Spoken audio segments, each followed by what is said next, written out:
Ladies and gentlemen, please take your seats.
Ladies and gentlemen, thank you very much for coming. We're here today to honor the life of Heidi Rodale, and it's heartwarming to the family that there's so many people that came, not just remembered her, but want to participate in one fashion or another. We're going to have two speakers today, and we will not be going to a cemetery. So this, when we're done today, this will conclude everything. We're going to have Andrew speak first, and then Alexandra after that. So I'll turn this over to Andrew.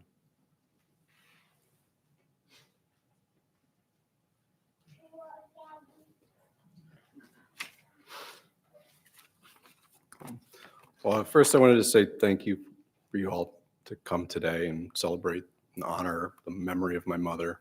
Really means a lot that everybody was here, making it through the holidays and all that stuff. So thank you. I'm her son, Andrew.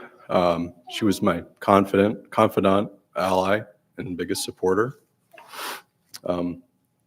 She was born in Allentown in 1953, the second of five children to Robert and Ardith Rodale.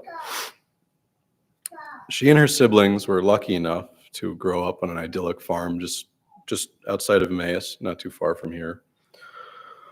Free to be outside in any season, to wander throughout our farm and beyond without much worry or care. She would explore the abandoned mine holes that I myself would wander, decades later.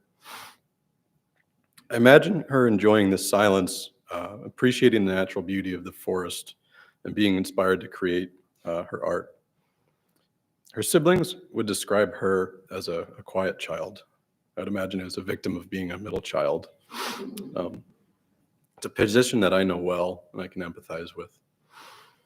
But her silence was a choice. It was a choice to not be wasteful with her words, a choice to think before speaking. And that may come off sometimes as being timid, shy, or detached, but in reality, it was her way of being thoughtful and considerate and being in tune with others emotionally as much as she was with herself.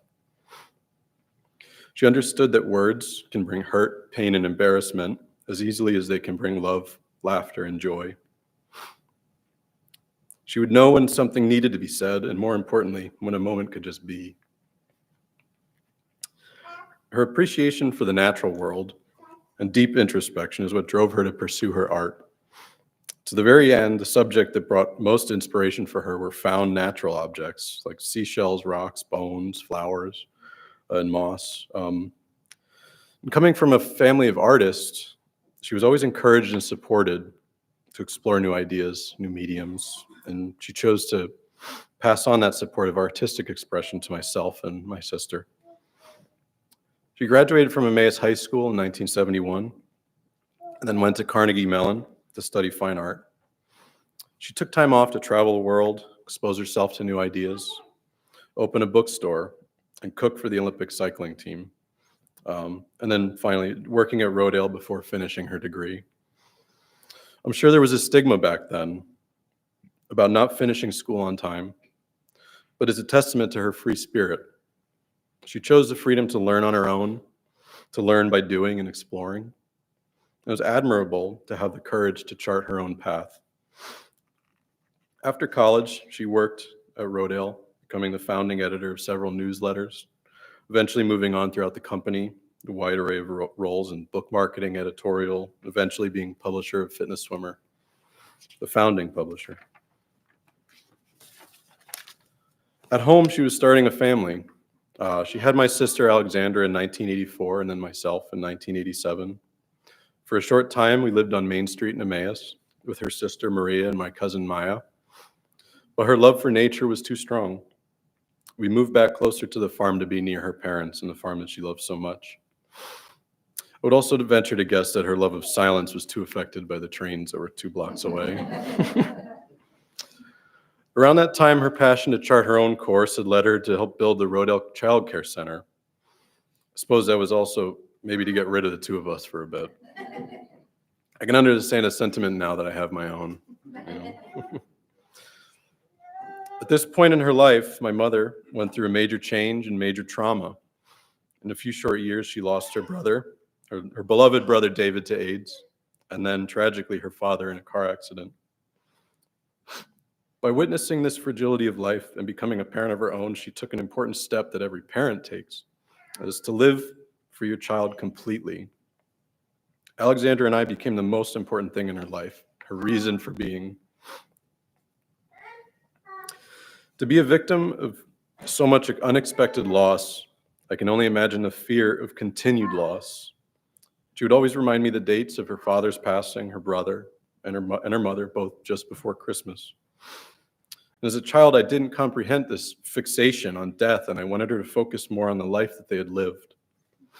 I might have felt as if she was overbearing with me, too nosy or too involved, but I didn't understand at the time that I do now.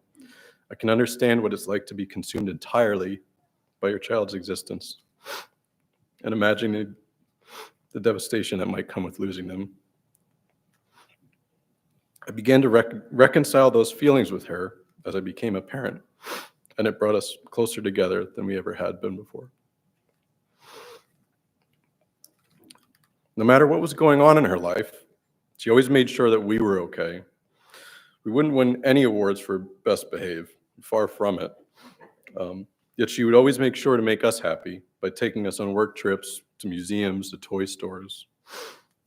One summer, she took Alexandra to a mountaineering course in Alberta.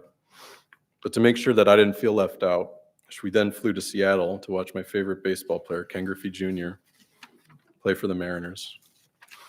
Alexandra's favorite baseball player was Barry Bonds. It's a testament to how different we are. Not everybody might get that, but We would always get to see Barry Bonds play against the Phillies back before there was interleague play. So she knew how special this was for me. My mother wasn't a fan of baseball, but she was most certainly a fan of her children. As my interest shifted more towards soccer, she would make sure to pick up a new jersey wherever she traveled for work. She traveled quite a lot back then, so my collection grew rapidly. It's a collection I continue to grow today. She recently became obsessed with Lionel Messi, and I couldn't understand why. She would watch his games on Apple TV and ask me if I had caught any of the games. Not very often. But I guess she was just trying to search for things to bring us closer together because she knew how much I loved watching Messi play. It's fitting that her final gift to me and my son were matching Messi jerseys. Sorry, get a drink of water. In 1995, she founded Fitness Swimmer magazine, and in doing so, she got to travel a lot to promote the magazine and build the brand. She would take us along as often as she could to Ironman events, Swimming Hall of Fame, the Olympic trials. We were lucky to travel to spectacular places like Kona, Hawaii, San Diego, Fort Lauderdale, and sunny Indianapolis. You can imagine how boring it was for a 10-year-old to sit in a tent for hours on end and read the same magazines over and over. But she would always carve out time to do stuff that we wanted to do, like take us to baseball games, to Legoland, something my Luca loves to do, and even grimy skate parks that I wanted to go to. Her passionate support for athletics was another gift that she gave me. As I grew up, I started to appreciate the sport of triathlon, going to so many when I was a kid, maybe a little bit to honor her. It was fitting that she was there for my first triathlon, and I remember the emotions that came over me as I approached the finish line. I remember wanting to do it just to see if I could, but those emotions were much more about making my mom proud than it was about finishing that race. She was passionate for sport, but her true love was travel, having checked off close to 50 countries from her bucket list. During my teens, she spent almost every July in France following the Tour de France. It's a sport of immense ups and downs, both physically and emotionally. Sport built for the quiet types like my mother, who would enjoy time in the saddle to think and to explore the beauty of the country. We both shared an affinity for watching the Tour. Though as my passion waned, she was the staunchest supporter up until the end. She would call me every morning to ask if I'd watched the race. I never really did.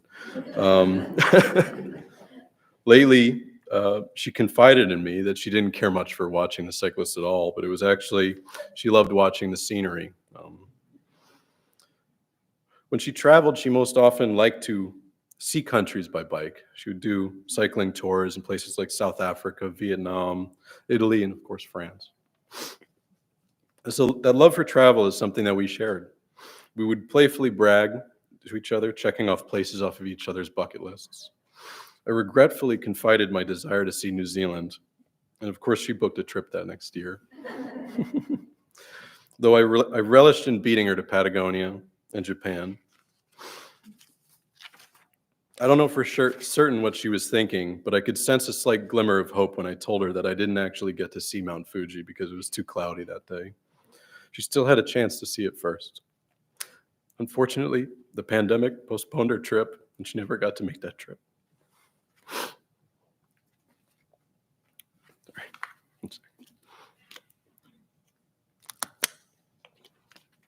As much of a loving mother she had been, she was even greater grandmother.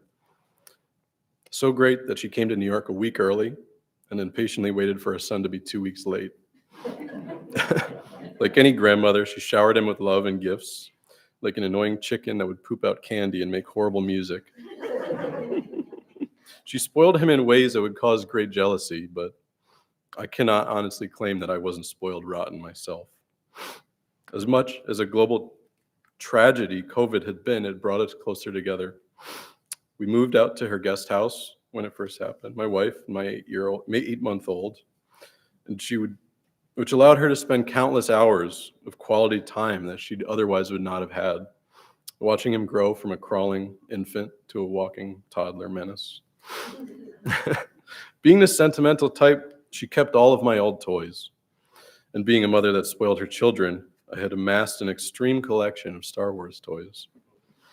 It would surprise no one that her grandson was a spitting image of me, but the similarities did not stop there. His love for Star Wars has far surpassed my own, and I am forever grateful for my mom's incessant hoarding of those toys. He knows her house not as Grandma's house, but as the Star Wars house, for it holds his cherished and my cherished collection. Our mother recently celebrated her 70th birthday. Being a world traveler and lover of crystal blue waters, she wanted to celebrate it in Turks and Caicos. A peaceful place to spend a birthday, we relished in that opportunity to spend it with her. She spent hours relaxing by the pool, watching her Luca, Sir Cuteness as she liked to call him, as he played in the pool with us. Forever up for adventure, she planned a boat tour for us to explore the islands. And I could see the terror in her face as our boat pulled up, right up onto the beach and lowered its ladder into the crashing surf, and the dread she had on her face having to climb aboard. But not shy of any challenge, she made it up with only a little support from me. As if that day was not exhausting enough, she asked to watch Luca so that Lena and I could go out to dinner.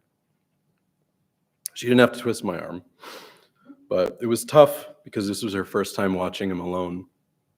She did as any great grandmother would do.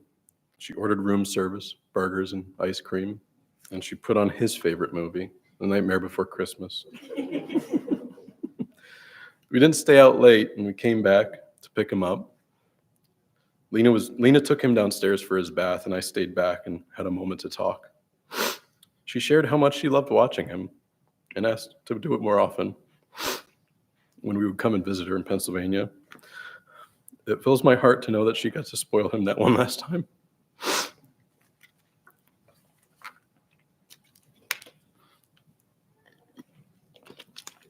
It also fills me with sorrow that she'll never get to spoil him again, to play with him or to watch him. But her spirit lives on. As Ernest Hemingway once wrote, everyone has two deaths, when they are buried in the ground and the last time someone mentions their name. I lost my grandfather at a similar age that Luca is now. I know him only from stories that people have shared with me, but I can still feel his presence. And as my mom took so much pride in furthering her legacy and her father's legacy, this is a burden that I will gladly carry for future generations. I love you, Mom. Thank you. And now I'd like to invite my sister Alexandra up to share a few words. Thank you.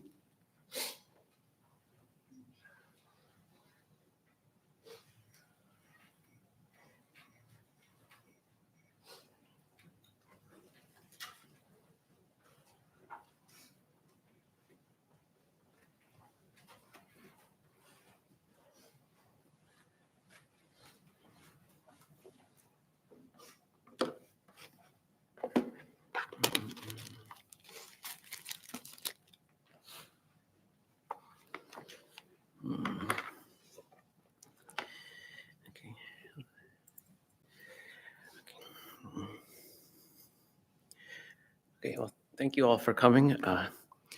It's been a very, very difficult time the last few weeks.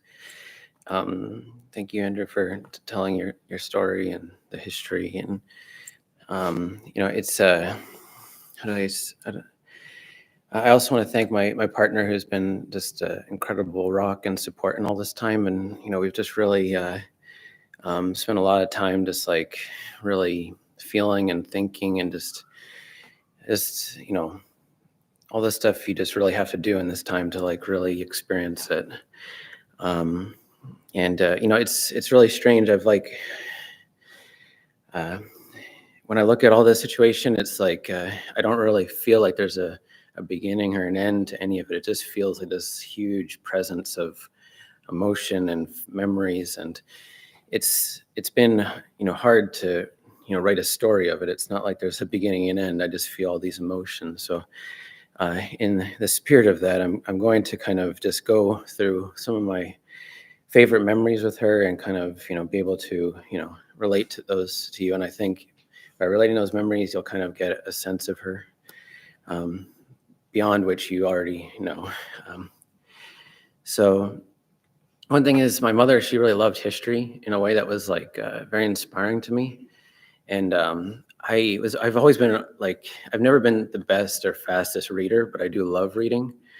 But I remember, we would go on like a little weekend trip and, I would get through 3 chapters in a book and my mother would read like 5 books. And I was like so amazed by this. I thought she was like superhuman. I'm like, there's no way you can be reading every word. I'm like, no, she is. So it's like, I was like, from a really young age, just in awe of her capabilities around like taking, the world and just like processing it and feeling it. And, she read like all the James Michener books about all the places and she could talk about them. It really made, growing up in the Lehigh Valley seem like, felt like I could feel the rest of the world at a lot of times. And I really appreciated that.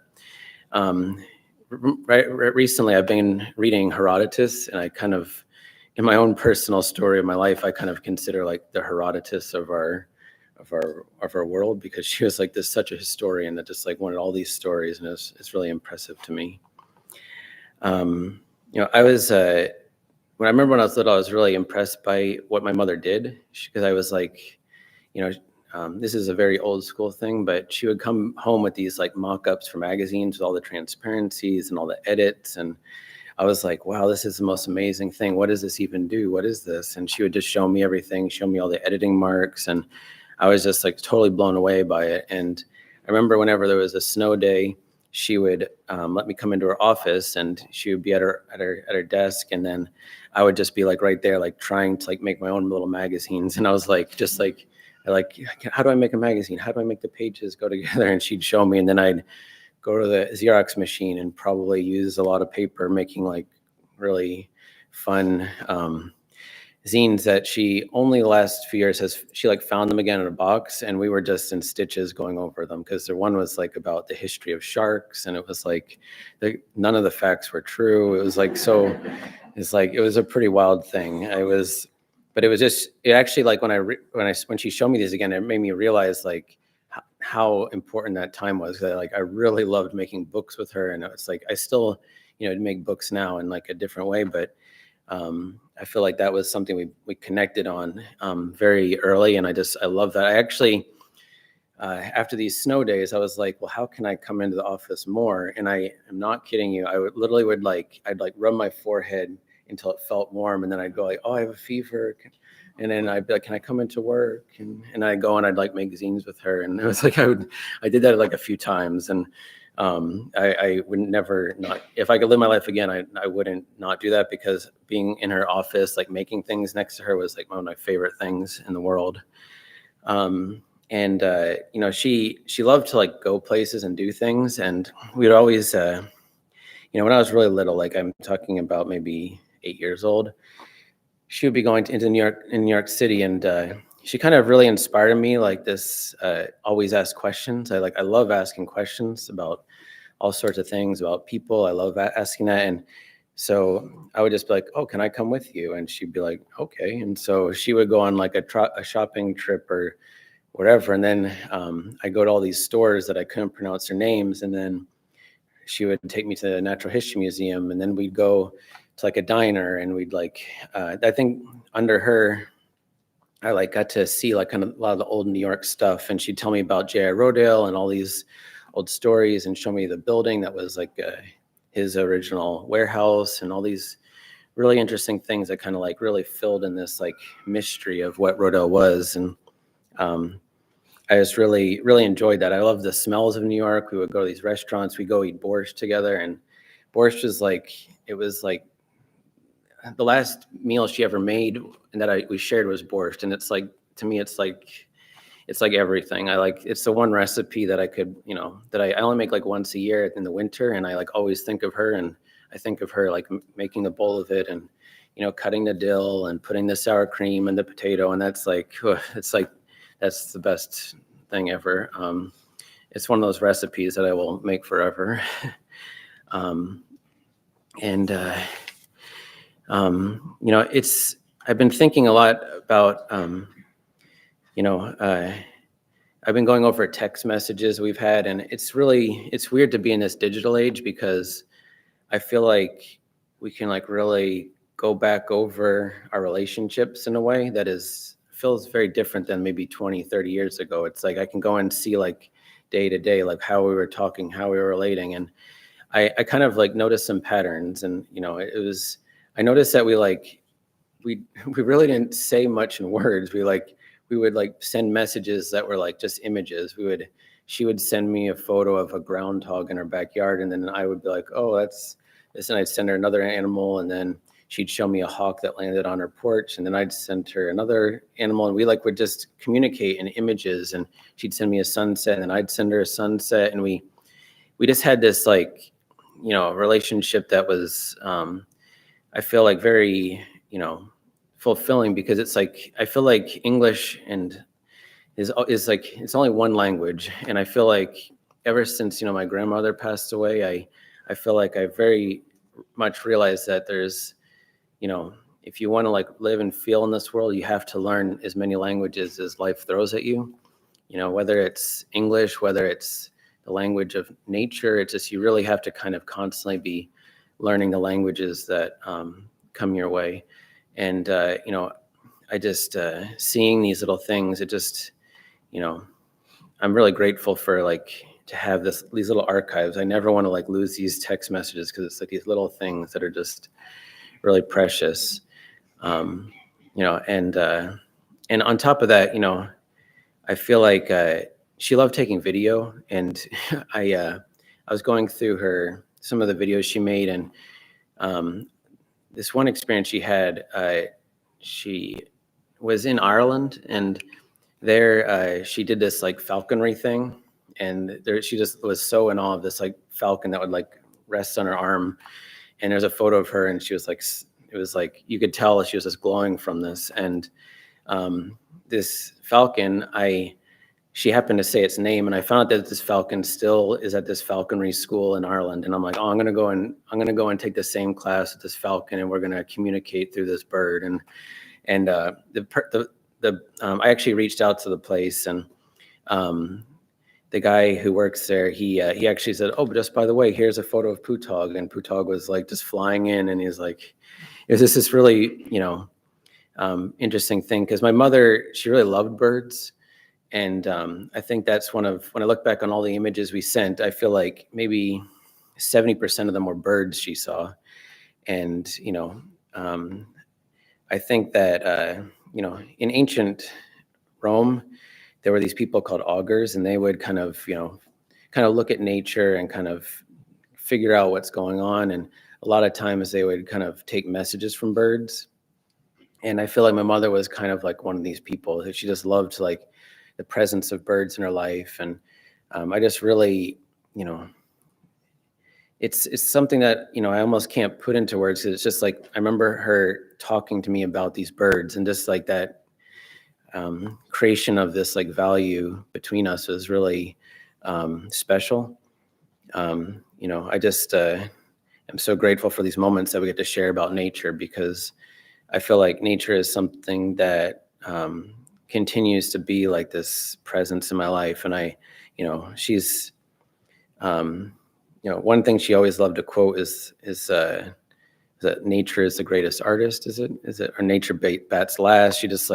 She really had a reverence for nature that I think is one of the lessons that I feel like is, I would really want to like never forget, because I'm just so grateful for that. And a few last things. My mother, she was kind of a very private person, and in a way that I think at times in my life I didn't really understand. Like, we had this like studio art room in our house, and like she would lock the door, and I'm like, well, I paint in there. I want to paint in there. And she's like, no, it's locked. And I'd be like, well, I'm gonna pick the key, and I'm gonna paint in there anyway. And I would do that, and she'd get mad at me. And so we'd kind of like, have this like fight for a space to where we could paint. And, in the years, last, 10, 20 years when I haven't lived there, she's still continued to like kind of secretly paint. And I always would ask her about it. Are you painting anything? Can I see it? And she's like, yeah, I'm painting things. You can't see it though. We're like, oh, like, hope one day I'll be able to see these. And, I wish she personally would have shown me these paintings, but it was like I kind of, when I went into her house after all this happened and I got to finally see some of the paintings that she'd been working on and her studio, just like the way she left it, it was like, I could just see how important painting was for her. And I'm so glad that she had that in her life, because these paintings, it was like walking into like just, I feel like I'll never be able to like look at the museums in like the Louvre or any place the same again, because they're just these abstract things on the wall. Like her painting was just so spiritual and personal that it was just like, it just gave me a shiver. I'll just never forget. And I hope one day that we can share some of her art at some point publicly, because I feel like, it's something that I feel like, she kept very close to her heart. It was a very personal thing for her. And I feel like, she was a true artist in her life. And I appreciate that so much. It's something that I very much revere her for her like artistic integrity. She was someone who just did her art. She was not like looking for necessarily praise or anything. She just like did it in this very spiritual way that is like, it's kind of like she was just, if she had lived in some like mountain in 2000 years ago, she would just be painting up there, doing her thing, and just the rest of the world would be going by and she would be super content with that. And that's something that I've always admired. And I feel like I think that's also like something I certainly inherited from her. I feel like I'm very private in that sense. I do a lot of my art in a very similar way. And I think for most of my life, I was like feeling like, oh, I should be showing my art. I should be sharing it. And I think that pressure was coming from like the rest of the world. But seeing her and seeing how personal it was, I'm like you can make your art, you can keep it personal, keep it to yourself, and it still feeds you. And it's just these little lessons I think are never going to stop, because I realized that in going through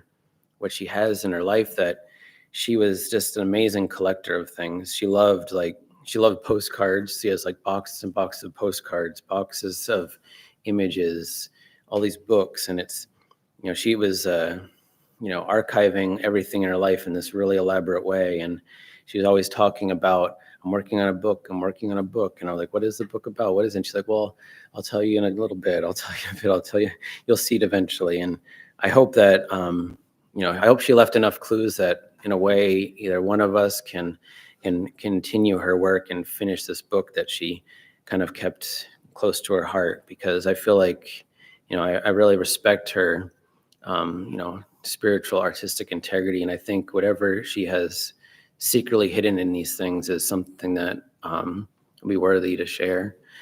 So I don't really have much to say beyond that.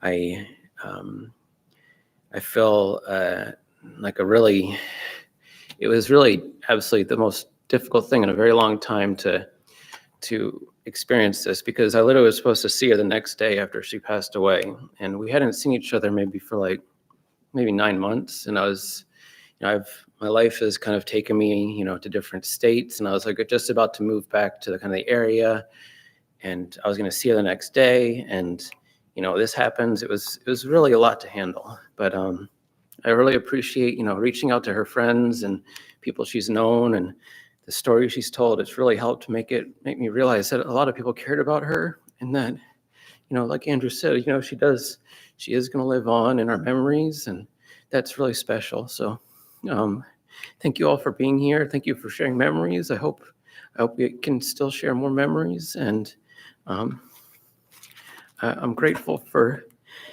all she's taught me, and I hope she continues to teach not just me, but us all through her memories. And thank you so much.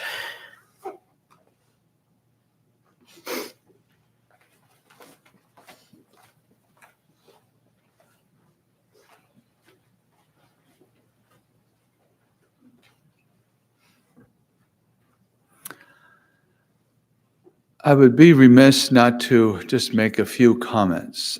And that's not only about Heidi, but about the Rodale family. The Rodale family is not just known locally or nationally, it's known internationally. And you could have the Al Capones, or you could have any names that would bring a smile to your face or a frown. And I won't get into politics now, but we all know many names we could mention. But the Rodale name is up there. It's up there for many reasons.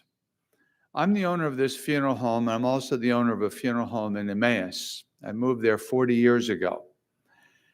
And a lot of those people that I've served came back from wars, World War II and Korea, and they were looking for jobs. And Rodale Manufacturing gave them those jobs, and they were an institution. And then when you get into Rodale Press and all the tentacles that flew out from that, it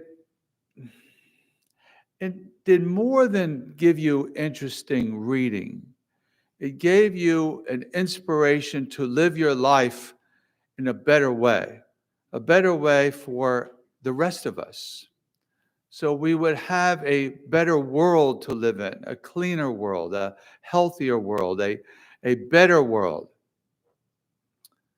28 years ago, right there where her urn is, my son was laying there in a casket after his first night driving, and he was killed.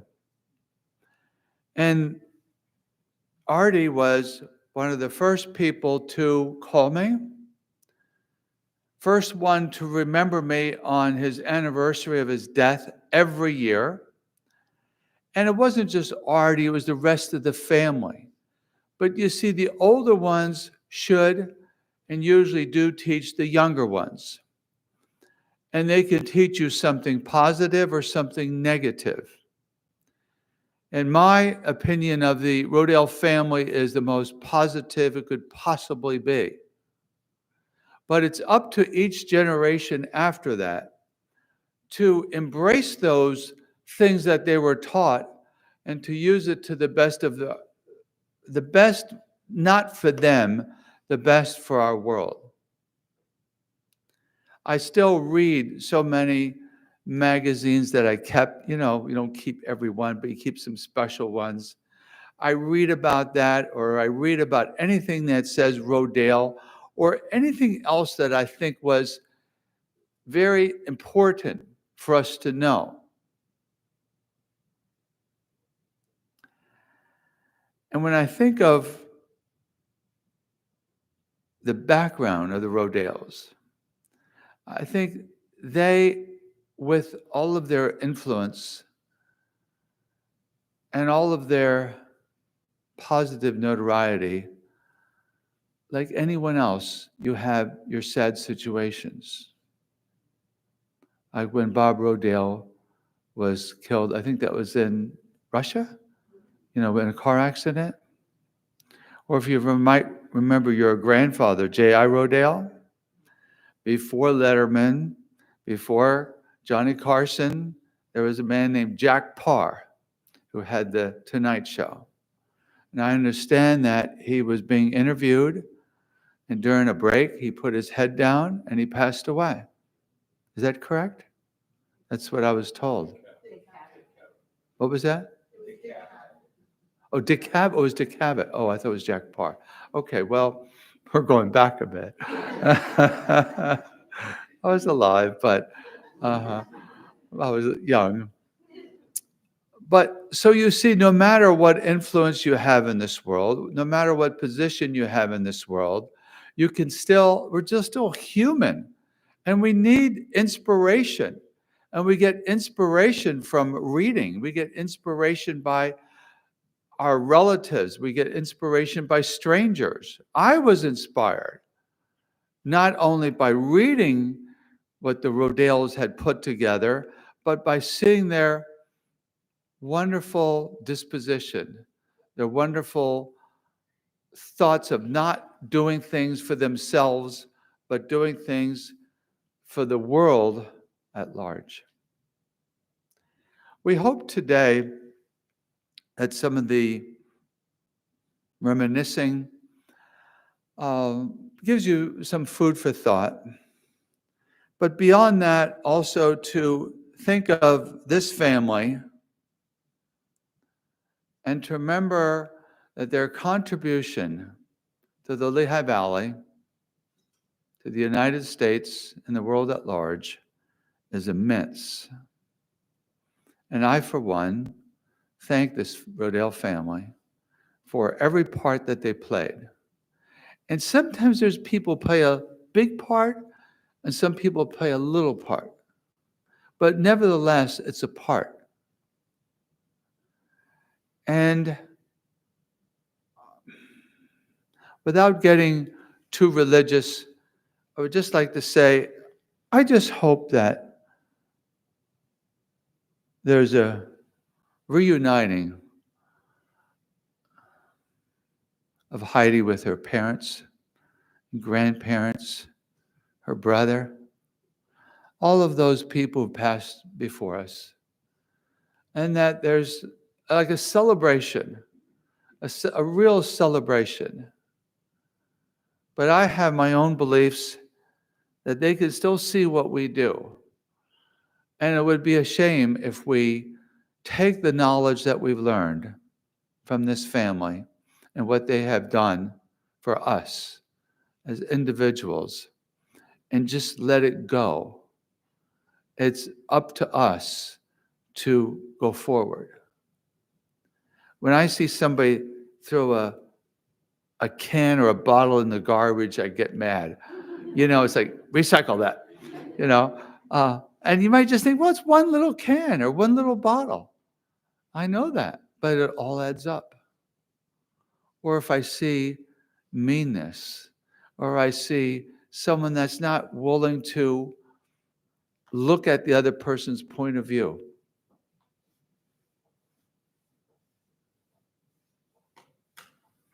I believe that Rodale family has been very blessed. For all of your family that's gone before you, each and every one. And we, as a community, both small and extremely large, have been blessed as well. Ladies and gentlemen, this concludes our services. We thank you for coming. We thank you for those of you that tuned in on YouTube. The camera that I'm staring at over there, it's being streamed on YouTube right now. So there may be people all over the world, or who knows, wherever, that have tuned in to maybe see your face, maybe to hear you speak, maybe to see you walk by. And we thank you all for coming. As I said, we are not going to a cemetery today. You may mingle for a little while if you wish, or you may exit at this time. Thank you very much for coming. May God bless you.